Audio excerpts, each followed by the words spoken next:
Em nome do Pai, e do Filho e do Espírito Santo. Amém. Inspirai, ó Senhor, as nossas ações e ajudai-nos a realizá-las, para que em vós comece e para vós termine. Tudo aquilo que fizermos por Cristo, Senhor nosso. Amém. Santa Maria, Mãe de Deus, rogai por nós, em nome do Pai, e do Filho e do Espírito Santo. Amém. Muito bem, estamos aí juntos novamente. Gostaria de deixar esta gravação no lugar da nossa programação normal de segunda-feira, que seria o programa ao vivo. Como eu não vou estar em Cuiabá nessa segunda-feira, então quero deixar alguma coisa para vocês e uma espécie de reflexão. Mais do que uma aula ou um tema bem desenvolvido, é quase que uma reflexão pública. Pensar assim, por que é que eu sou católico? Né? Por que é que eu não aceitaria de jeito nenhum ser protestante? Bom, veja, na realidade, eu quero já deixar uma coisa bem clara desde o início. Os evangélicos protestantes, nesse mundo em que nós vivemos, são nossos aliados políticos. Isso quer dizer o seguinte, que diante de um mundo que quer destruir o cristianismo, não é? Nós nos unimos com os evangélicos protestantes, porque é evidente, ou a gente se une, ou nós vamos ser uma minoria desarticulada. E nas lutas em favor da vida, por exemplo, né? Nós estamos, inclusive, até junto com outras pessoas de outras religiões de boa vontade, como os espíritas, né? Os muçulmanos também, que são contra o aborto e companhia limitada. Bom, só para dizer que não se trata de uma declaração de guerra ou dizer, nossa, como os protestantes são horríveis, não sei o que, etc. Nada disso. É simplesmente uma tentativa de responder, até para mim mesmo, não é? Aquilo que São Pedro coloca na primeira carta. Ele diz assim, estejais prontos para dar a quem vos perguntar a razão da vossa esperança. Então, a pergunta é, por que é que eu estou na Igreja Católica, louvo a Deus por estar na Igreja Católica e vejo que é uma tremenda perda, não é? Uma pessoa sair da Igreja Católica. Essa reflexão me foi colocada assim a queima-roupa. Eu estava com uma família num almoço e a mãe da família veio dizer que a mãe dela, ou seja, a avó, né, havia se decidido de voltar para a igreja evangélica. Veja, essa senhora, eu mesmo tinha admitido a Igreja Católica, tinha ouvido a primeira confissão dela, ela era evangélica, entrou na Igreja Católica, passou um tempo na Igreja Católica e não se adaptou. Né? Lá na cidade onde ela mora, achou que o ritual católico era muito parado, né? Assim, na igreja evangélica as coisas eram mais agitadas e ela não se sentia muito bem dentro da ritualística católica. O fato é que ela, então, rezando, disse, Deus está pedindo para eu voltar para a igreja evangélica. E voltou para a igreja evangélica, está frequentando uma igreja não denominacional, etc. Então, esta senhora deu esse passo e a filha veio me perguntar, então, né? A filha com a qual eu estava almoçando. Disse, padre, Deus pode pedir isso para uma pessoa? Deus pode pedir que uma pessoa saia da igreja católica e vá para a igreja evangélica? É claro que a senhora que estava me perguntando isso, ela é católica, né? Mãe de família. Então, não sei se vocês entenderam a geografia da coisa, né? Ou seja, eu estava almoçando com uma mãe de família, cuja mãe, ou seja, a avó, voltou para a igreja evangélica. Mas essa mulher com a qual eu estava conversando, ela é católica. Bom, eu respondi para ela, olha, pode ser que eu esteja muito enganado, mas eu tenho plena certeza que Deus não pediria que uma pessoa fosse para a igreja evangélica. E a razão é muito simples. Os evangélicos jogaram fora todo o sistema sacramental salvífico deixado por nosso Senhor Jesus Cristo. Veja, como é que aconteceu, né, a Revolução Evangélica há 500 anos atrás? Em 1517, né, digamos assim, é a data, é o marco. Então, daqui a 2 anos nós vamos comemorar exatos 500 anos da Revolução Evangélica. O que é que aconteceu? Aconteceu o seguinte, veja. Naquela época, né, a Igreja Católica tinha uma corrupção moral bastante acentuada na hierarquia. O Papa era corrupto, muitos bispos eram corruptos, muitos padres eram corruptos. Então, o que é que acontece? Dentro da Igreja Católica, o que é que nós temos? Nós temos todo um sistema sacramental, os 7 sacramentos, que a gente não recebe diretamente de Deus. É necessário que haja ministros que administrem os sacramentos. Não é? Então, os sacramentos são uma forma que nosso Senhor Jesus Cristo nos deu de presente para que nós pudéssemos receber a graça salvífica através desses sacramentos. Mas o fato é que estes sacramentos são administrados, não é? Existe ali no meio, existe a realidade dos ministros. Por quê? Nobis fora o batismo, que todo mundo pode administrar, os outros sacramentos eu preciso de um ministro para administrar. Não é?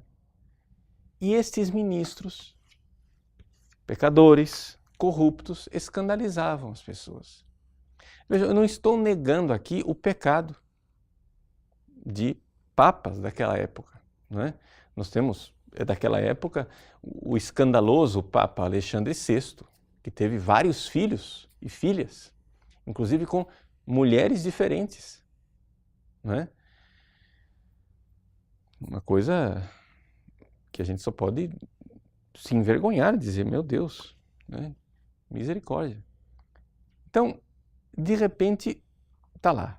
Nós temos essa série de ministros corruptos, corrompidos moralmente, que são o canal da graça imaculada de nosso Senhor Jesus Cristo. Ora, isso foi um escândalo para muitas pessoas. Muitas pessoas tropeçaram nesta pedra, né? Ou seja, esses papas, bispos e padres foram pedra de tropeço. E então, foi bolado um sistema teológico onde tudo isso daqui foi considerado como sendo obra humana. As obras não salvam. O que é que salva? Para eu receber a graça, não é necessário uma coisa só, a fé. Então eu tenho a fé e é da fé que eu recebo a graça. Inclusive o batismo, não é?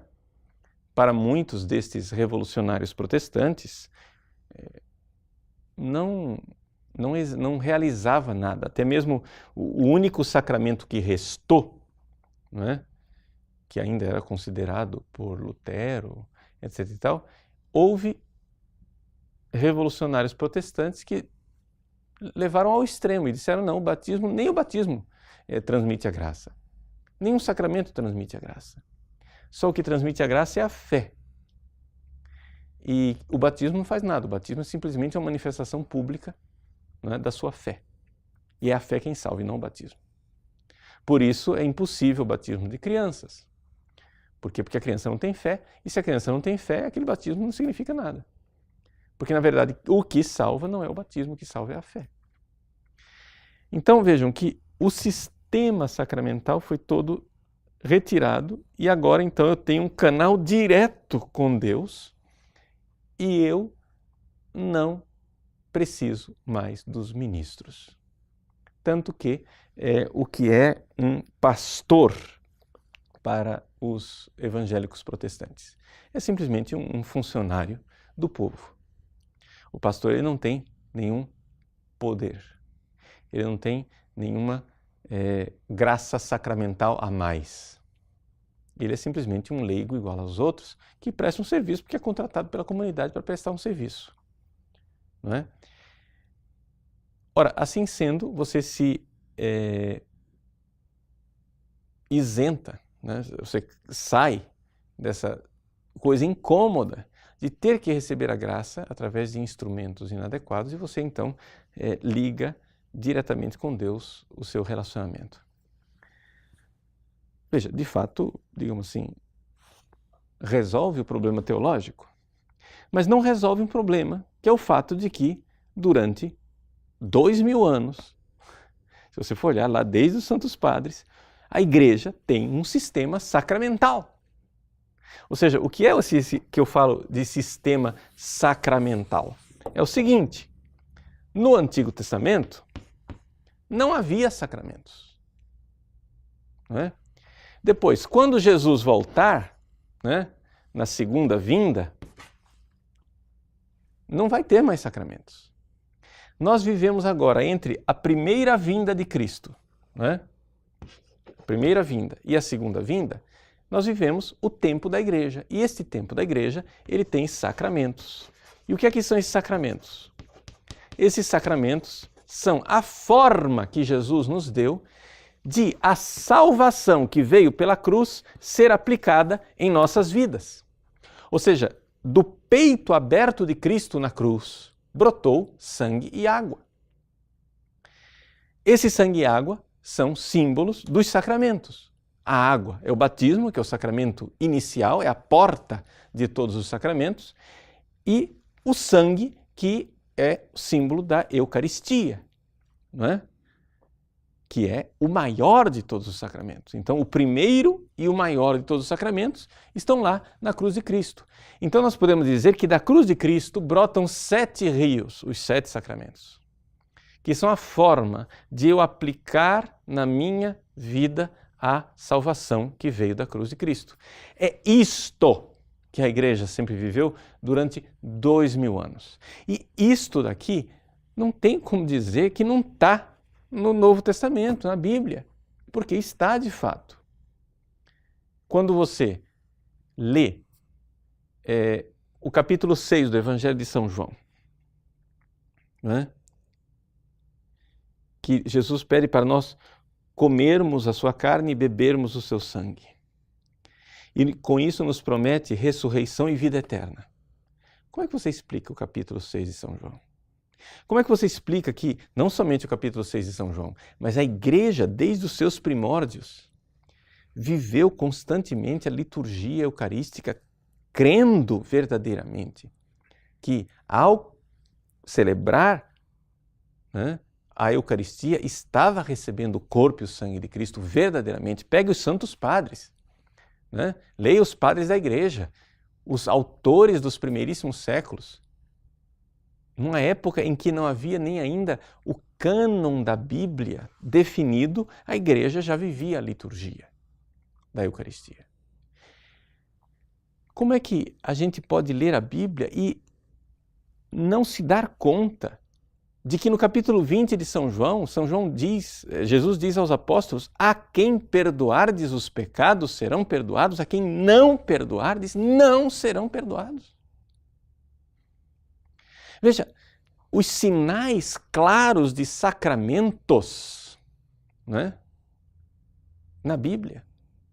Ide pelo mundo inteiro, batizai, diz as últimas palavras do Evangelho de Mateus. Ou a carta de São Tiago, que diz: alguém está doente entre vós, chamem um presbítero. Né? A unção e a oração irão livrar as pessoas daquele pecado, dos seus pecados. Como não ver na Bíblia, por exemplo, nas cartas pastorais de São Paulo, né, em que ele exorta Tito e Timóteo a permanecerem firmes na graça que eles receberam na imposição das mãos, que é a ordenação sacerdotal. Como não enxergar o sacramento em Efésios, quando São Paulo fala da relação entre o homem e a mulher e diz, é grande este sacramento. E eu falo de Cristo e da Igreja. Quer dizer, se você for olhar, a Bíblia tem lá, né, todos os fundamentos dos 7 sacramentos. Aí você vai e olha os primeiros séculos e você vê a Igreja vivendo os 7 sacramentos. Agora, depois, por causa de um incômodo histórico, que no século XVI a Igreja estava com a hierarquia tão corrompida que você chega e diz, não vou receber os sacramentos das mãos desses caras, não. Não quero saber. Eu quero direto de Deus. Quer dizer, você está, na verdade, inventando uma nova igreja. Então, eu não posso concordar que uma pessoa deixe a Igreja Católica e abandone o sistema sacramental de 2000 anos simplesmente porque lá se celebra um culto que é mais legal. Eu não posso achar que isso é de Deus. Por quê?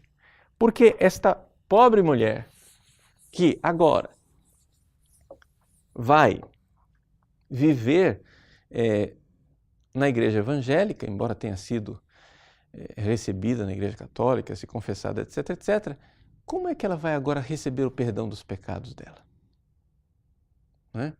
Eu perguntei para a senhora lá, que estava almoçando comigo, eu disse, como é que nós podemos receber o perdão dos pecados sem a confissão? Não é? Ou só tem um jeito para você receber o perdão dos pecados sem a confissão, é você ter um ato de contrição perfeita, mas o ato de contrição perfeita é uma coisa muito rara, é uma graça muito especial de Deus, e você não pode garantir que as pessoas vão receber isso. Aí ela chegou e disse assim, mas padre, eu nunca ouvi falar disso, eu nunca ouvi falar que eu preciso de um ato de contrição perfeita para perdoar os meus pecados. Onde é que isso está escrito? Onde é que... Não, veja, é a própria natureza das coisas, a pergunta é invertida. A pergunta não é como é que eu vou ser perdoado por um ato de contrição perfeita. A pergunta é o seguinte, como é que nós, não tendo um ato de contrição perfeita, podemos ser perdoados? Porque o que é um ato de contrição imperfeito? O ato de contrição imperfeita é quando eu me arrependo dos meus pecados, mas não por puro amor a Deus. Eu me arrependo dos meus pecados por medo do inferno, eu me arrependo dos meus pecados porque eu quero ir para o céu, a recompensa do céu, eu me arrependo dos meus pecados por várias razões que não são um puro amor por Deus. A contrição perfeita é eu me arrepender dos meus pecados porque os meus pecados ofenderam a Deus e eu tenho tanto amor por Deus que eu digo, Senhor, mesmo que não houvesse céu, mesmo que não houvesse inferno, eu me arrependo de vos ter ofendido. Essa é a contrição perfeita e este ato sincero que sai do coração é uma coisa muito rara. Mas é somente este ato de contrição perfeita que é verdadeiro amor puro, santo, digamos assim, não maculado. É este ato de amor que nos leva ao perdão dos pecados, não é? Mas a maior parte de nós não tem isso. A maior parte de nós é como o filho pródigo. O filho pródigo, quando começa a comer comida de porco, ele chega e diz, na casa dos meus pais os escravos estão melhor.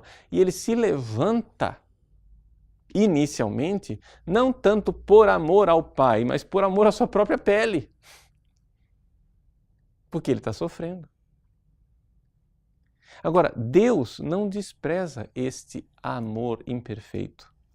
E através do sacramento da confissão, Deus vem então ao nosso encontro. Na parábola do filho pródigo, o filho, por aquela contrição imperfeita, ele vem na direção de Deus, do Pai.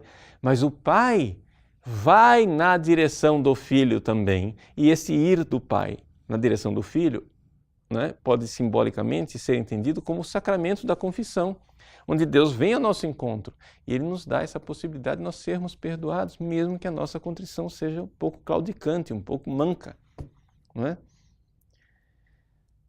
Então, somente a graça do sacramento é que pode, digamos assim, superar as imperfeições da nossa contrição. Então a pergunta é a seguinte: como é que eu posso estar de acordo que esta pobre mulher saia daqui da Igreja Católica, vá para uma igreja evangélica, porque ela se sente melhor lá naquele culto, se sente mais acolhida, se sente mais em casa, enquanto na paróquia católica a acolhida é fria, ela é anônima, ninguém sabe quem ela é, a missa não tem tanta emoção, não é? Como é que eu posso estar de acordo quando depois esse bem-estar que ela sente no culto protestante não vai dar a ela os sacramentos, os meios seguros de receber a graça? Eu não estou dizendo que a graça de Deus não possa operar numa igreja evangélica. Claro que a graça de Deus pode operar, porque o Espírito sopra onde quer, não é? E as fronteiras da graça de Deus não estão restritas ao sistema sacramental. Nós sabemos disso, senão ninguém se converteria. Quando um pecador se converte, ele é pagão, nunca foi batizado, etc. e tal, ouve o Evangelho e se converte, a graça está lá. Senão ele não se converteria, mesmo antes dele ser batizado. Mas a pergunta fundamental é outra. Você vai dizer, não é que eu esteja negando que a graça esteja lá. A graça opera também nas igrejas evangélicas, mas não há a graça segura. O sistema sacramental nos dá a graça segura, o meio eficaz e certo de receber a graça. E, portanto, eu não posso ficar confortável com a ideia de que uma pessoa vá lá para aquela outra igreja onde ela não vai ter a graça sacramental. Na hora da morte, quem é que vai dar a ela absolvição? Na hora da morte, quem é que vai dar a ela a indulgência plenária? Na hora da morte, quem é que vai dar a ela a unção dos enfermos? Na hora da morte, quem é que vai dar a ela o viático, a comunhão, que é o pão que nos leva para essa nossa viagem para o céu? Então, assim, por que é que eu sou católico? Não é? Por várias razões, inúmeras razões.